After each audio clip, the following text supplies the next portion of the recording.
Monte Rinjani, este vulcão imponente na Indonésia, com uma trilha perigosa, vai ficar marcado na memória dos brasileiros pela tragédia com Juliana Marins. O Fantástico entrevistou com exclusividade os pais da publicitária de 26 anos e o voluntário que se arriscou na montanha para tentar salvar Juliana. E tivemos acesso a imagens que mostram como o terreno é traiçoeiro. Na sexta-feira, as autoridades divulgaram o resultado da autópsia no corpo, mas as dúvidas sobre o que aconteceu permanecem. A luz que aparece bem fraca é a lanterna do capacete de Juliana Marins. Esse é o primeiro vídeo que o guia dela fez depois da queda. Juliana falou pro guia, estou cansada. O guia falou, senta aqui, fica sentada. E o guia nos disse que ele se afastou por 5 a 10 minutos de onde Juliana estava para fumar. Para fumar. Depois desses 5 a 10 minutos de caminhada e dessa meia hora fumando, ele voltou. Quando voltou, não encontrou Juliana. Isso foi por volta de 4 da manhã.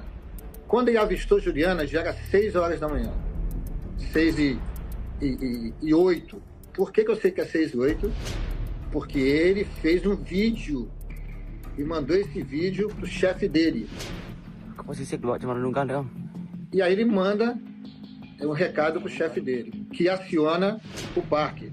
Que em vez de acionar a Defesa Civil, aciona essa primeira brigada. Essa brigada para primeiros socorros. A brigada começou a subir a montanha por volta das 8h30 da manhã. São mais 6 horas de caminhada até o local do acidente. Entre 10 da manhã e meio-dia, uma turista gravou com um drone o vídeo que mostra a Juliana se mexendo. E o ponto exato onde ela caiu. Rescue is coming! Às 2 da tarde, a brigada de primeiros socorros chegou ao local do acidente. O único equipamento que tinha era uma corda. E você sabe o que o guia tentou fazer? Jogaram a corda na direção da Juliana. Fizeram uma segunda tentativa. O guia, no desespero, amarrou a corda na cintura.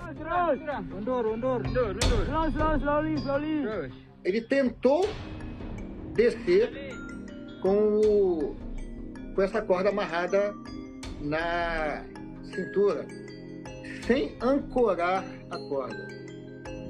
Depois da tentativa sem sucesso, a administração do parque foi avisada que o caso não era simples. Que tinham que acionar os Basarnas, a Defesa Civil da Indonésia. Mas a sede dos Basarnas fica em Mataram, cidade a 2 horas do Monte Rinjani. Que era a equipe que deveria ter sido chamada primeiro e que estava levando tudo nas costas, né? Furadeira, cordas, material para escalada, tudo isso, só conseguiu chegar lá em cima às 7 da noite. O acidente foi às 4 da manhã. Tudo isso nos foi passado por eles. Chegaram, tentaram achar a Juliana, não conseguiram. Desceram 200 metros, que é onde estimavam que Juliana tinha caído a primeira vez. Juliana não estava mais lá. O resgate foi interrompido no domingo por causa do mau tempo. Na segunda de manhã, eles mandaram outro drone, um drone comum, foi o drone que achou Juliana. Juliana já estava morta na segunda-feira de manhã. É uma indignação muito grande, muito grande. Esses caras mataram a minha filha. E os culpados, no meu entendimento, são o guia, que deixou Juliana sozinha para fumar, a empresa que vende os passeios, porque esses passeios são vendidos em banquinha, são trilhas fáceis de fazer. Mas o primeiro culpado, que eu considero o culpado maior, é o coordenador do parque. Ele demorou a acionar a Defesa Civil. Eles, em momento algum, reconheceram o erro. Eles, em momento algum, pediram perdão para nós. Quando nós perguntamos se o guia tinha certificação, o próprio guia disse não. Eles não estão nem aí. Eles não se sentem culpados. O maior esforço para tentar salvar Juliana não veio das autoridades, mas de um voluntário, Abdul Agan, um alpinista que conhece muito bem o Monte Rinjani, largou tudo o que estava fazendo em outra cidade e viajou 1 dia e meio para organizar uma expedição de resgate por conta própria. Ele nos contou os detalhes. Quando eu vi o vídeo na internet, eu senti a necessidade de ir lá para ajudar. Agan arriscou a própria vida. Ele e outros 3 socorristas passaram a noite no penhasco. Eu me machuquei, um amigo meu foi internado no hospital. Muitas vezes caíam pedras perto da nossa cabeça. Eu me senti muito decepcionado, porque eu esperava que a Juliana ainda estivesse viva. Acidentes não são raros nessa trilha. O Parque Nacional Monte Rinjani, na ilha de Lombok, tem 41 mil hectares. Para chegar ao topo do vulcão, a 3.700 metros de altitude, existem pelo menos 6 caminhos, que duram de 2 a 3 dias, com pouca sinalização e estrutura. Juliana caiu cerca de 200 metros, perto dessa fresta chamada Pinheiro Solitário. Como o terreno é muito arenoso, Juliana foi deslizando e parou a 600 metros. Foi nesse ponto que a equipe de Agan e a Defesa Civil da Indonésia conseguiram resgatar o corpo. O Fantástico não vai exibir essas imagens em respeito à família da Juliana. O atestado de óbito, divulgado na sexta-feira, diz que Juliana morreu de hemorragia interna provocada por uma lesão no tórax depois de uma queda, e que provavelmente a morte ocorreu entre 12 e 24 horas antes de o corpo ser retirado da montanha, na manhã de quarta-feira. O voluntário Agan nos contou que nos últimos 10 anos resgatou no Rinjani 21 turistas vivos e 9 mortos. Aqui no Brasil ele está sendo tratado como um herói.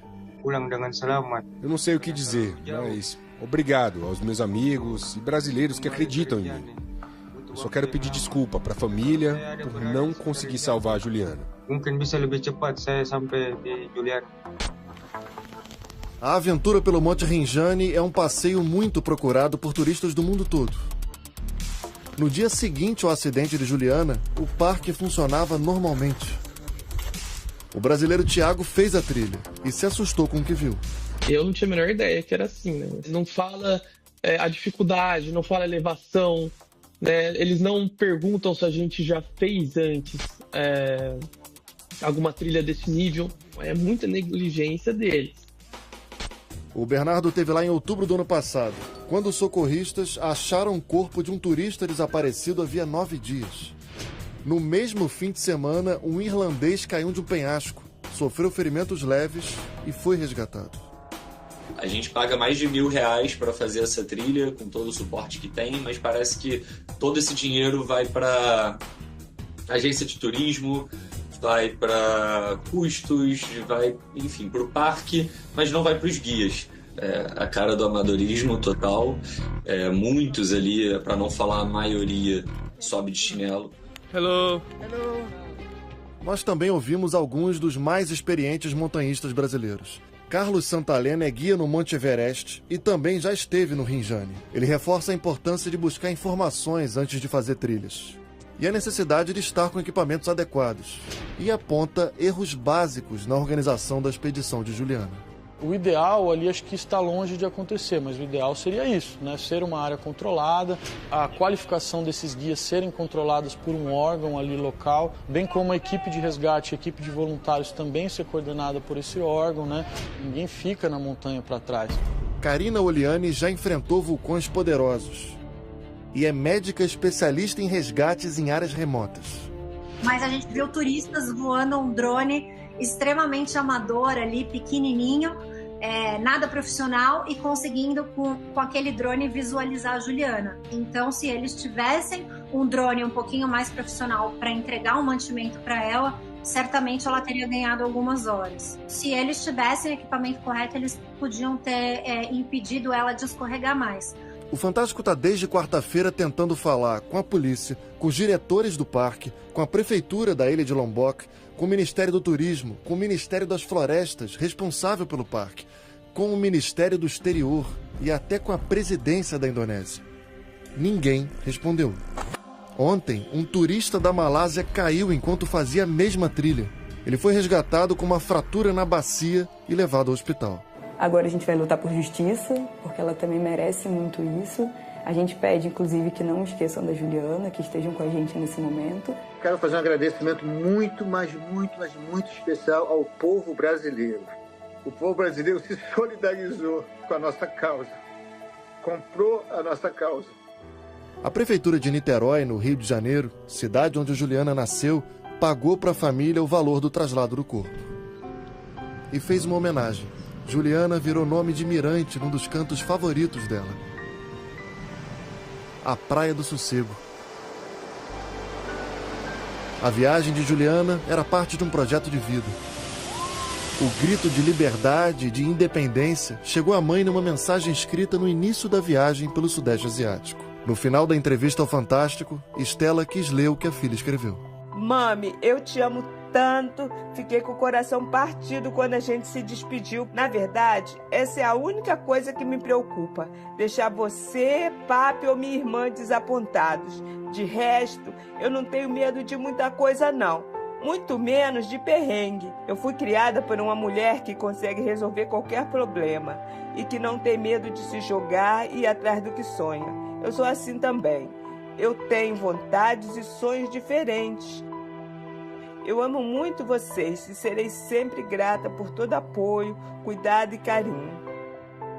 Isso que faz eu não ter medo. Obrigado por tudo. Te amo.